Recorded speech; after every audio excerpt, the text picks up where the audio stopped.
নমস্কার। আজ চুলাতেই তৈরি করব গ্রিল চিকেন। প্রথমে একটা বাটিতে আদা বাটা, রসুন বাটা, পেঁয়াজ বাটা, গুঁড়া মশলা এবং দই, তেল এবং অবশ্যই সস, লবণ, হলুদ সবগুলো ভালো করে মিশিয়ে নিব। মিশানোর পরে মাংসটা একটু ম্যারিনেট করে রাখবো। এটা আমি সকালে ম্যারিনেট করে রেখেছিলাম ফ্রিজে, রাতে ভাজি করেছি। ভালো করে মাখিয়ে নেব। হাতে সময় না থাকলে 2 ঘন্টার মতো ম্যারিনেট করে রাখলেও হবে। এবার বাটিটা ভালো করে একটু মুছে সারাদিনের জন্য ফ্রিজে রেখে দিব।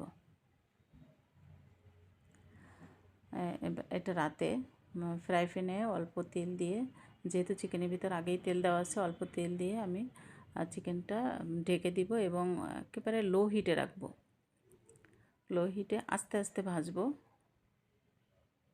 একটু সময় নিয়ে ভাজতে হবে, যেহেতু চিকেনের পিসগুলো বেশ বড় বড়, না হলে ভিতরে কাছে থেকে যাবে। একটু লো হিটে সুন্দর করে আস্তে আস্তে ভাজবো ঢেকে ঢেকে। সব মশলাটা কিন্তু আগে থেকে দেইনি, মোটামুটি ভাজা হয়ে গেছে। এবার বাকি যে মশলাটুকু ছিল ওগুলো দিয়ে দিব। এবার মশলাটা একটু কষানো হলে আমাদের রান্না হয়ে যাবে।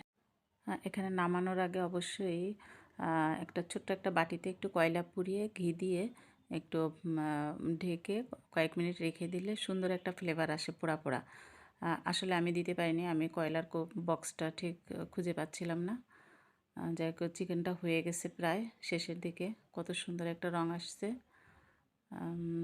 খেতেও অনেক সুন্দর হয়েছিল এবং বেশ সফট হয়েছিল। মশলাটা একটু উপর দিয়ে ভালো করে ছড়িয়ে দিব। তৈরি হয়ে গেল কিন্তু আমার গ্রিল চিকেন। আর নামিয়ে নেব এবার।